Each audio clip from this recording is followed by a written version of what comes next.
समजा आपण एखादी जुनी आठवणींची कुपी तब्बल 30 वर्षानंतर उघडली. आपल्याला वाटतं की त्यात बालपणीच्या निरागस आठवणी असतील, जुने फोटोज असतील, मातीचा सुगंध असेल. पण जेव्हा आपण ती उघडतो तेव्हा त्यात सिमेंटचा एखादा मोठा ब्लॉक किंवा एखाद्या इंग्रजी माध्यमाच्या शाळेचं बिल निघालं तर? बापरे, हा खूप मोठा आणि अस्वस्थ करणारा धक्का असेल. नक्कीच. आजची आपली ही सखोल चर्चा एका अशाच महत्त्वाच्या प्रश्नावर आधारित आहे. म्हणजे आपण ज्या जुन्या नॉस्टॅल्जिक गावासाठी झुरत असतो ते गाव खरोखरच तिथे असतं का, की अनेक दशकांपूर्वीच ते संपून गेलेलं असतं? हा खरा प्रश्न आहे. अगदी बरोबर. आणि आज आपण याच विषयावर बोलणार आहोत. आजच्या चर्चेचा स्रोत आहे प्रदीप केळुस्कर यांचा मामाच्या गावाला जाऊया हा अत्यंत सुंदर पण तितकाच भेदक कथात्मक लेख. हो, मी वाचलाय तो. आणि वरवर पाहता हा एका माणसाचा फक्त गावी जाण्याचा प्रवास वाटतो, पण तसं नाहीये. हो ना, हे मानवी मनातील गोठलेलं भूतकाळ आणि आजचं वेगाने बदललेलं वर्तमान यांच्यातला एक मोठा मानसशास्त्रीय संघर्ष आहे. हो ना, हे अगदी एखाद्या सुंदर हेरिटेज थिएटर सारखं आहे. म्हणजे तिथे आपण लहानपणी सिनेमे पाहिलेत, पण आज अनेक वर्षांनी तिथे गेल्यावर दिसतं की आतून ते पूर्णपणे तोडून तिथे एक मोठा गोंगाट करणारा पार्किंग गॅरेज बनवलाय. अगदी तंतोतंत उपमा दिलीत तुम्ही. आणि या कथेचा जो नायक आहे आशू म्हणजेच अशोक, त्याच्यासोबत नेमकं हेच घडतं. आशू तसा दिल्लीत एक मोठा सरकारी अधिकारी आहे, पण त्याचं बालपण मुंबईतल्या एका छोट्याशा चाळीत गेलं. बरोबर. आणि इथे आशूची पार्श्वभूमी समजून घेणं खूप महत्वाचं आहे, कारण त्याच्या या नॉस्टॅल्जियाची तीव्रता ही त्या मुंबईतल्या संघर्षातून आली आहे. म्हणजे कसं? बघा, मुंबईच्या चाळीतील पाण्याची मारामार, जागेची कमतरता याच्या अगदी विरुद्ध असं ते कोकणातलं मामाचं गाव होतं. ताजे मासे, आंब्याच्या राया, मोकळी हवा आणि अंदुमामा आणि मामीचं प्रेम, त्याच्यासाठी तो जणू स्वर्गच होता. पण काही कौटुंबिक घटनांमुळे आशू तब्बल 30 वर्ष त्या गावाकडे फिरकतच नाही. हो.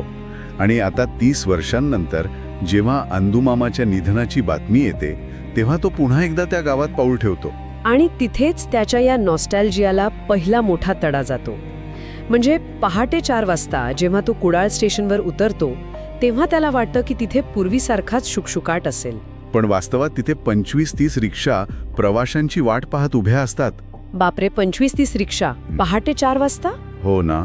आणि हा फक्त वाहनांचा बदल नाहीये, तर त्या ठिकाणच्या अर्थकारणाचं बदललेला वेग आहे. आशू जेव्हा गावात पोहोचतो तेव्हा बदलांची एक मालिकाच त्याच्या समोर उभी राहते. म्हणजे पूर्वीच्या त्या सुंदर कुंभारी कौलांच्या घरांची जागा आता सिमेंटच्या पत्र्यांनी घेतली आहे. पण सिमेंटचे पत्रे का? म्हणजे कोकणात तर कौलारू घरच असतात ना. आयशूच्या मामीने यावर दिलेलं कारण ऐकायला साधं वाटतं.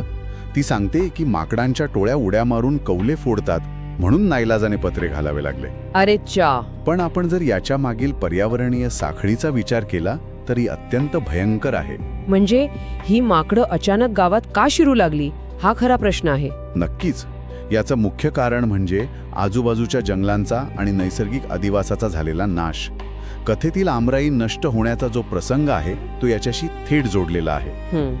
जेव्हा फळबागा आणि झाडं तोडून तिथे बंगले बांधले जातात तेव्हा जंगलातील प्राण्यांचे अन्नाचे स्रोत नष्ट होतात आणि मग वन्यजीव अन्नाच्या शोधात मानवी वस्तीत शिरतात. म्हणजे सिमेंटचे पत्रे हा केवळ सोयीसाठी केलेला बदल नाहीये, तो निसर्गावर झालेल्या अतिक्रमणाचा थेट परिणाम आहे. पण मला इथे एक वेगळा मुद्दा मांडायचा आहे. हो, सांगा ना. म्हणजे बघा, आशू दिल्लीत एका वातानुकूलित घरात राहतो. सर्व आधुनिक सुखसोयी त्याच्याकडे आहेत. आणि सुट्टीत जेव्हा तो गावी येतो तेव्हा गावानी मात्र त्याच्या जुन्या आठवणी जपण्यासाठी तसंच मागासलेलं राहावं अशी त्याची अपेक्षा असते. हे थोडं स्वार्थी आणि एलिटिस्ट वाटत नाही का? गावातल्या लोकांना प्रगती करण्याचा अधिकार नाही का? हा, एक अतिशय अचूक आणि महत्वाचा मुद्दा मांडलात तुम्ही. आशूचा दृष्टिकोन हा एका बाहेरच्या माणसाचा, एका टुरिस्टचा दृष्टिकोन आहे. बरोबर. त्याला गाव एका म्युझियम सारखं हवं आहे, पण गावात राहणाऱ्या लोकांसाठी ते जगण्याचा वास्तव आहे. पूर्वी मामी मडक्यात माडाच्या झावळ्या जळून पाणी तापवायची, त्यात किती शारीरिक कष्ट होते याचा आशू विचारच करत नाही. हो ना. आणि आता घरात नळ आलाय, विहिरीवर पंप बसवलाय, पाणी तापवायला थेट गॅस आलाय. अगदी. हा बदल त्यांच्यासाठी अस्तित्वाची लढाई सोपी करणार आहे. आशूला तो गाव पण हरवल्यासारखा वाटतो, पण गावकऱ्यांसाठी ती काळाची गरज आहे. आणि या शारीरिक कष्टांपासून दूर जाण्याच्या प्रवृत्तीचा आणखी एक परिणाम या स्रोतात दिसतो. आशूला स्टेशनवरून मामाच्या घरापर्यंत चालत जायचं असतं. तो रस्ता फक्त 1 मैलाचा आहे. पण मामी त्याला थांबवते आणि सांगते की आता इथे कुणीही चालत नाही. सायकल चालवायला लोकांना लाज वाटते आणि प्रत्येकाकडे आता स्कूटर आली आहे. विकसनशील ग्रामीण भागातील हा एक अत्यंत रंजक समाजशास्त्रीय बदल आहे. शारीरिक कष्टाची कामे करणे किंवा चालणे हे आता गरिबीचं लक्षण मानले जाऊ लागले आहे. खरंय. वाहनांचा वापर हा गरजेपेक्षा जास्त स्टेटसचा विषय झाला आहे आणि याचा थेट फटका गावाच्या मूळ स्वरूपाला बसला आहे. या अर्थकारणावर बोलताना आपण मगाशी आमराईचा उल्लेख केला. आशूच्या बालपणीची ती आमराई जिथे मोर नाचायचे, तिथे आता त्याला कणकवलीच्या बिल्डरने बांधलेले मोठे बंगले दिसतात. आणि या बंगल्यांमागचं अर्थकारण समजून घेणं खूप गरजेचं आहे. आशूचा बालपणीचा मित्र उमेश सांगतो की हे बंगले शहरातील चाकरमण्यांनी घेतले आहेत. हे चाकरमणे म्हणजे जे शहरात स्थायिक झालेत ते ना? हो, हे तेच लोक आहेत जे कामानिमित्त मुंबई पुण्यासारख्या शहरात गेलेत आणि त्यांनी केवळ एक गुंतवणूक किंवा हॉलिडे होम म्हणून गावात जागा घेतल्या आहेत. म्हणजे ते तिथे कायमस्वरूपी राहायला येत नाहीत? अजिबात नाही. ते फक्त वर्षातून एकदा गणपतीला किंवा आंगणेवाडीच्या जत्रेला येतात, मित्रांसोबत पार्ट्या करतात आणि पुन्हा शहरात निघून जातात. अरे, यातून होतं काय की गावामध्ये शहराचा पैसा तर येतो, पण तो गावाच्या शाश्वत विकासासाठी वापरला जात नाही. तो फक्त मनोरंजनासाठी वापरला जातो. यामुळे ही गावे एका त्रिशंकू अवस्थेत अडकतात. ना धड गाव ना धड शहर अशी अवस्था. अगदी बरोबर. आणि यामुळे मजुरांचाही प्रश्न कसा गंभीर झालाय हे मामीच्या एका वाक्यानंतर लक्षात येतं. ती सांगते की आता शेतात काम करायला कोणीही मजूर मिळत नाही, कारण सरकारकडून फुकट धान्य मिळतं. इथे आपण तटस्थपणे विचार करायला हवा. हे कल्याणकारी योजनांचे आणि कृषी अर्थव्यवस्थेचे एक मोठं द्वंद्व आहे. आपण कुठल्याही धोरणाची बाजू घेत नाहीये, पण जेव्हा जगण्यासाठी आवश्यक असणाऱ्या मूलभूत गरजा सहज पूर्ण होतात आणि दुसरीकडे शारीरिक श्रमाला प्रतिष्ठा उरत नाही, तेव्हा काय होतं? तेव्हा लोक शेतीत काम करायला तयार होत नाहीत. अगदी. संपूर्ण श्रमसंस्कृतीच कोलमडून पडते. हा केवळ एका गावाचा प्रश्न नाही, तर संपूर्ण ग्रामीण अर्थव्यवस्थेचा बदललेला चेहरा आहे. या बदललेल्या मानसिकतेचा सर्वात थक्क करणारा पुरावा जर कुठला असेल तर तो शिक्षणाच्या क्षेत्रात दिसतो. आपण शहरातल्या स्टेटस सिम्बॉलवर नेहमी बोलतो, पण आशू जेव्हा पाहतो की कोकणातल्या एका छोट्याशा गावात बायका स्कूटरवरून आपल्या मुलांना चक्क मॉन्टेसरी शाळेत सोडायला चालल्या आहेत, तेव्हा तो खऱ्या अर्थाने चक्रावून जातो. ही सामाजिक मानसिकतेतील प्रचंड मोठी उलथापालथ आहे आणि आकडेवारी पाहिली तर ती अधिकच धक्कादायक आहे. गावात शासनाच्या 3 सरकारी शाळा आहेत जिथे 12 शिक्षक आहेत. बरं. पण त्या तिन्ही शाळा मिळून 4थी पर्यंत फक्त 32 मुलं शिकत आहेत. बापरे, 12 शिक्षकांमागे फक्त 32 मुले? हो, म्हणजे शिक्षकांची किंवा सोयींची कमतरता नाहीये तिथे. तरीही लोक 15-20 मुलांना एखाद्या छोट्या व्हॅनमध्ये बकऱ्यांसारखे कोंबून 25 किलोमीटर दूर असलेल्या मालवण किंवा कणकवलीला पाठवत आहेत. पण का? हाच तर प्रश्न आहे. पिढ्यानपिढ्या ज्या मातृभाषेतील शाळांमधून अनेक विद्वान माणसे घडली, त्या शाळा आता अचानक नकोशा का झाल्या आहेत? या प्रश्नाचं उत्तर उमेशच्या एका वाक्यात दडलेलं आहे. तो म्हणतो, जी गोष्ट फुकट मिळते ना, त्याची किंमत नसता. खूपच गंभीर वाक्य आहे. आणि आपण या वास्तवाचंही तटस्थपणे विश्लेषण केलं पाहिजे. आजच्या काळात शिक्षण हे केवळ ज्ञान घेण्याचं साधन राहिलेलं नाहीये. ते एक कन्झ्युमर प्रॉडक्ट किंवा उपभोग्य वस्तू बनले आहे. म्हणजे तुम्ही जितके जास्त पैसे मोजाल तितकी तुमची प्रतिष्ठा जास्त. अगदी तेच. असा एक समज तळागाळापर्यंत पोचला आहे. मातृभाषा विरुद्ध इंग्रजी माध्यम हा केवळ भाषेचा वाद राहिलेला नाहीये. तो वर्गीय प्रतिष्ठेचा आणि स्वतःचं आर्थिक स्टेटस समाजाला दाखवण्याचा एक मार्ग बनला आहे. म्हणजे मोफत मिळणाऱ्या दर्जेदार गोष्टींपेक्षा पैसे मोजून मिळणारा त्रास लोकांना अधिक प्रतिष्ठेचा वाटू लागला आहे. हो, दुर्दैवाने हेच वास्तव आहे. भौतिक आणि सामाजिक बदलांची ही चर्चा अत्यंत विचार करायला लावणारी आहे. पण या वास्तवाच्या धडकेला एका वेगळ्याच उंचीवर नेऊन ठेवणारा एक भावनिक धागा या स्रोतात आहे. सुमतीचा प्रसंग. बरोबर. हो, तो म्हणजे माणसांमधला आणि नात्यांमधला बदल. आपण भौतिक बदल कसेबसे पचवू शकतो, पण जेव्हा माणसं बदलतात तेव्हा तो धक्का खूप तीव्र असतो. आशूची मामी बहीण आणि त्याचे पहिले प्रेम सुमती हिच्याबद्दल बोलणं आवश्यक आहे. सुमतीचं पात्र हे नॉस्टॅल्जिया आणि वास्तवाच्या संघर्षाचं सर्वात जिवंत उदाहरण आहे. आशूच्या आठवणींमधली सुमती ही अतिशय बिनधास्त मुलगी होती. आशू भित्र्या होता, पण ती त्याला समुद्रात पोहायला घेऊन जायची. तंबूतील सिनेमा पाहताना भीतीपोटी आशूचा हात घट्ट पकडणारी तीच सुमती होती. पण जेव्हा तब्बल 30 वर्षानंतर ती आशूच्या समोर येते तेव्हा ती पूर्णपणे बदललेली असते. ती आता एक स्वावलंबी शिक्षिका आहे, तिचा नवरा शाळेत हेडमास्टर आहे आणि तिची मुलगी डॉक्टरकीचं शिक्षण घेत आहे. आणि आशू अजूनही त्याच रोमॅन्टिक भूतकाळात जगतोय. तो मुद्दाम तिला त्या जुन्या आठवणींची आठवण करून देण्याचा प्रयत्न करतो, पण तिचा प्रत्येक प्रतिसाद हा अत्यंत कोरडा आणि प्रॅक्टिकल असतो.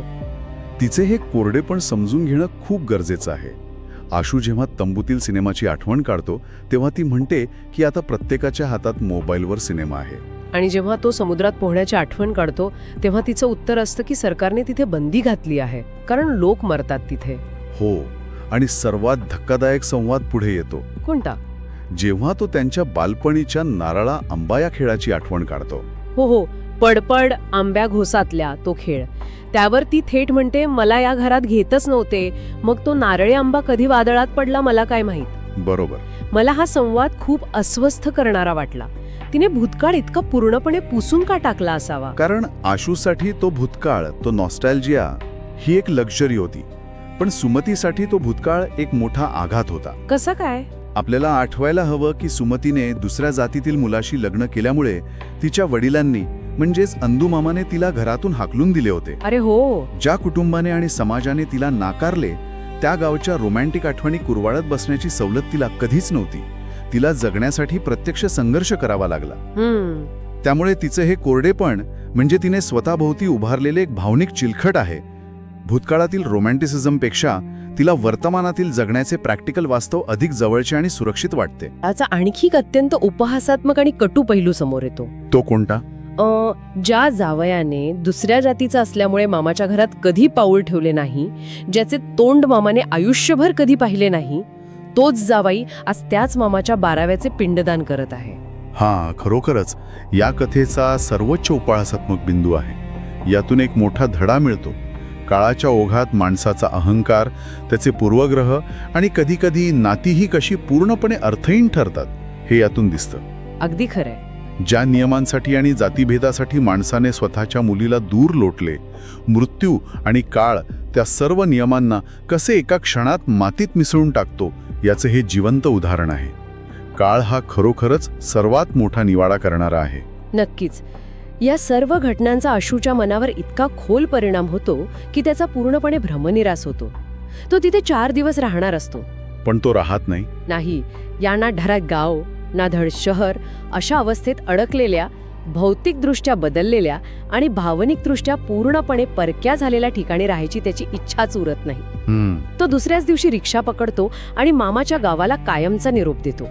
मनातल्या असंख्य स्मृतींना अखेरचा हा तुला दंडवत म्हणत तो तिथून निघतो. कारण त्याला हे कळून चुकतं की तो ज्या गावाच्या शोधात आला होता ते गाव प्रत्यक्षात कधीच नष्ट झाले आहे. बरोबर. ते फक्त त्याच्या डोक्यात, त्याच्या आठवणींमध्ये जिवंत होते आणि तो भूतकाळ आता पुन्हा कधीही जिवंत होऊ शकत नाही. आणि याच विचारोत्तेजक सत्यावर आजची आपली ही सखोल चर्चा आपण थांबवत आहोत. पण या सर्व विश्लेषणातून एक असा प्रश्न मागे उरतो ज्याने मला खूप विचार करायला लावला. कोणता प्रश्न? जेव्हा आपण एखाद्या प्रिय ठिकाणाला किंवा व्यक्तीला अनेक वर्षे भेटणे टाळतो तेव्हा आपण नक्की कशाला घाबरत असतो? त्या ठिकाणाच्या बदललेल्या वास्तवाला की त्या हरमवलेल्या गावाच्या निमित्ताने आपल्याला हे सत्य स्वीकारायला जड जातं की आपलं स्वतःचं बालपण आणि ती निरागसता आता कायमची संपली आहे? खूपच सखोल विचार आहे हा. आपण खरोखरच त्या गावावर शोक करत असतो की त्या गावाच्या निमित्ताने स्वतःच्याच हरवलेल्या भूतकाळावर आणि तारुण्यावर शोक करत असतो? या प्रश्नावर नक्की विचार करा.